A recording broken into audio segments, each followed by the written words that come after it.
कांग्रेस का प्रस्ताव था कि 10 साल औरतें मेहनत करें, लेकिन 15वें साल में आपका अधिकार आपसे छीना जाएगा। आज मैं अभिनंदन करती हूं प्रधानमंत्री जी का, हमारे न्याय मंत्री का, जिन्होंने कांग्रेस की इस अभिलाषा को निराश किया।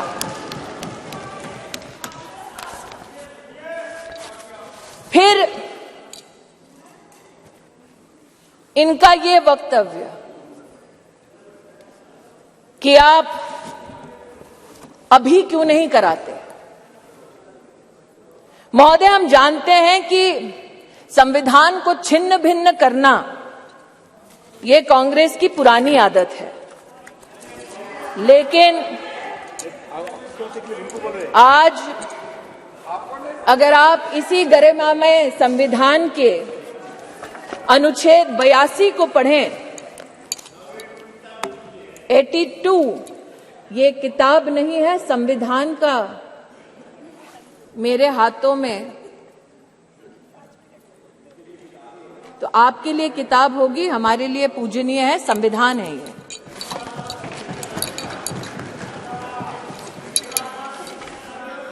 Article 82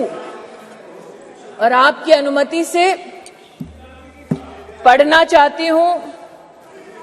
Upon the completion of each census, allocation of seats in the House of the People to the states and division of each state into territorial constituencies shall be readjusted by such authority and in such manner as Parliament may by law determine, provided also that until the relevant figures for the first census taken after the year 2026 have been published. तो क्या ये विपक्ष के नेताओं का मत है कि जो संवैधानिक प्रक्रिया इंगित है संविधान में, उसकी अवहेलना हो? Should we not abide by the Constitution? Is that the position taken by leaders of the opposition parties? That is my humble suggestion and submission. फिर यह आरोप लगाया गया कि आप ओबीसी और मुस्लिम रिजर्वेशन क्यों नहीं देते। मुझसे ज्यादा अनुभवी लोग जो वर्तमान में बिना माइक के और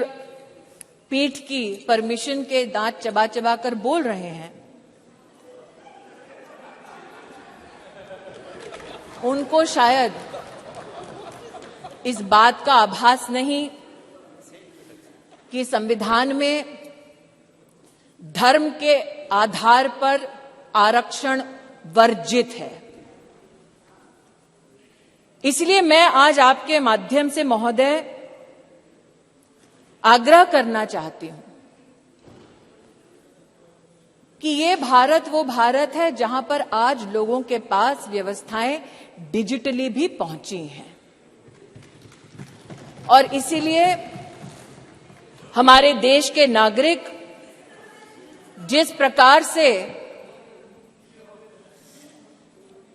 विपक्ष भ्रमित करने का प्रयास कर रहा है,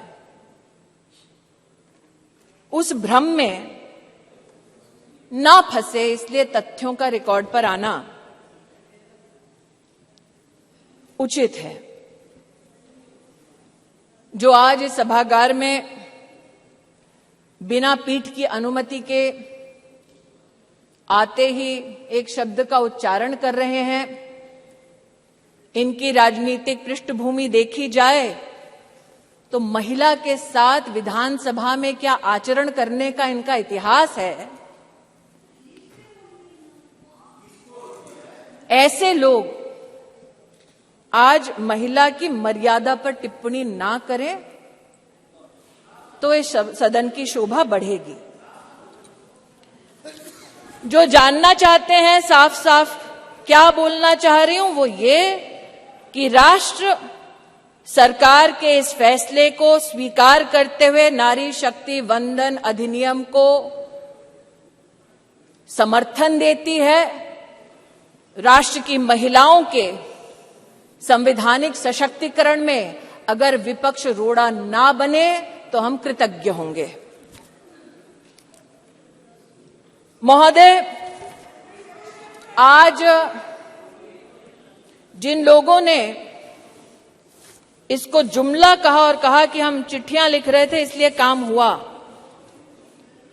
कम से कम उन्होंने इस बात को स्वीकार किया कि सरकार में प्रधान सेवक ऐसा कि इतने विराट दिल का कि आप उनके साथ पक्षपात करते रहे। जब आपके साथ सत्ता थी आप बार बार उनका अनादर अपमान करते रहे, लेकिन उन्होंने बड़ा दिल दिखाकर आपके हर कम्युनिकेशन को पढ़ा, आपसे चर्चा की। मैं स्तब्ध हूं कि आज जिन लोगों ने व्याख्यान किया महिला सशक्तिकरण का, वो ये भूल गए कि सत्ता उनके पास थी, चमन उन्होंने लूटा, वरना आज जैसा कि प्रधानमंत्री जी ने कहा कब का ये गुलिस्तां हो चुका होता और हम जो साल 2014 में माननीय प्रधानमंत्री जी के नेतृत्व में देश की सेवा के लिए अनुग्रहित भाव से इस सदन में आए, हमने तब से लेकर अब तक महिला उत्थान के लिए विभिन्न इकाइयों के माध्यम से, योजनाओं के माध्यम से प्रयास किए। इस सदन में महिलाओं के लिए टॉयलेट्स बनाने की बात हुई, इस सदन में महिला को किस प्रकार से घर दिलवाया उसकी बात हुई, लेकिन महिला सशक्तिकरण माननीय प्रधानमंत्री जी के लिए एकमात्र टर्म से संबंधित, योजना से संबंधित संकल्प नहीं। जब से उन्हें भारतीय राजनीति में राष्ट्र की, प्रदेश की अपनी सेवा करने का मौका मिला, तब से उन्होंने कहा कि मातृशक्ति गवर्नेंस का केंद्र बिंदु होना चाहिए, क्योंकि इन्हीं महिलाओं के माध्यम से प्रदेश और देश विकसित हो पाएगा। उसके आपके सामने 2-3 उदाहरण रखना चाहती हूं। एक, साल 2006 में जब माननीय प्रधानमंत्री जी के पास प्रदेश में मुख्यमंत्री की जिम्मेदारी थी तो उन्होंने जेंडर इक्विटी की पॉलिसी बनाई, लेकिन मात्र पॉलिसी तक सीमित नहीं रहे, अपने 10 अलग अलग विभागों के माध्यम से उन्होंने जेंडर बजट को भी प्रस्तुत किया। और जो आज कह रहे हैं कि मुद्दे पे आओ, तो मुद्दे की बात ये कि जब उनकी सरकार थी तो जेंडर बजट की दृष्टिकोण से साल 2013-14 का आंकड़ा था 90,000 करोड़ और मोदी की सरकार में 23-24 का जेंडर बजट अगर आप देखें तो वो है 2,23,000 करोड़। ये मुद्दे की बात पर आना चाहते हैं। मुद्दे की बात ये कि जब प्रधानमंत्री जी के पास प्रदेश की जिम्मेदारी थी तब उन्होंने बेटियों की शिक्षा के लिए अपने आप को समर्पित किया। ड्रॉप आउट रेट 18% था, प्रधानमंत्री जी के मुख्यमंत्री के कार्यकाल में ड्रॉप आउट रेट 1% हुआ और आज प्रधानमंत्री की जब उनको जिम्मेदारी मिली है तो राष्ट्र के इतिहास में पहली बार राष्ट्रीय शिक्षा नीति में महिलाओं के लिए अलग से फंड का, जेंडर इंक्लूजन फंड का प्रावधान करने वाली सरकार नरेंद्र मोदी की सरकार है। ये कहते हैं मुद्दे पर आओ, तो मुद्दा ये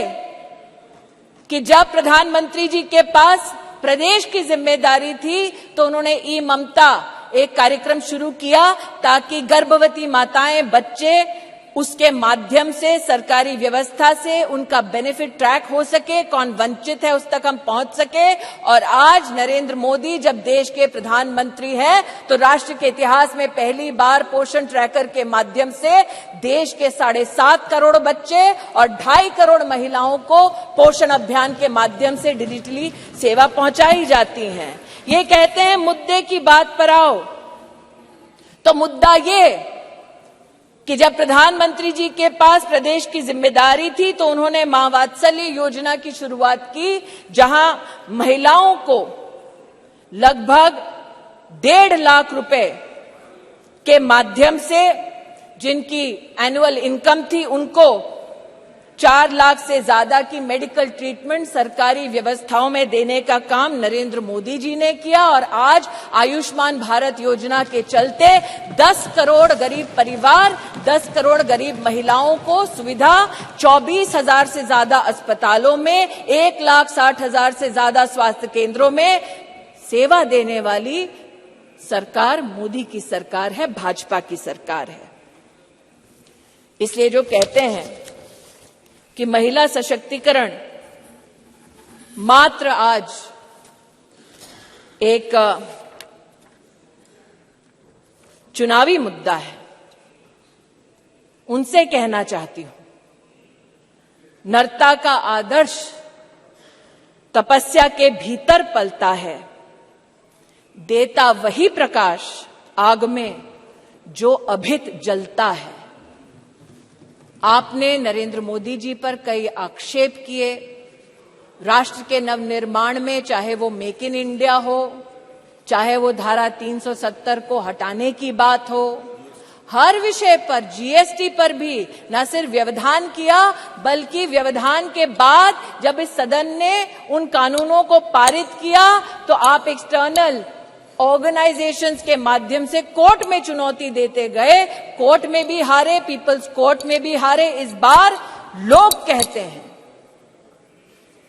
कि 27 साल नहीं, अगर आप जनसंघ की पृष्ठभूमि देखें तो 1974 से हम प्रमाणित कर सकते हैं कि हमारी आइडियोलॉजी ने, हमारे ऑर्गेनाइजेशन ने बार बार कहा कि आप संवैधानिक ढांचे की मर्यादा में महिला का आरक्षण गारंटी करें। मोदी आज इस अधिनियम के माध्यम से महिलाओं को जो वंचित है वो अधिकार गारंटी कर रही हैं और इसीलिए पूरे सदन से विनम्र आग्रह है कि एक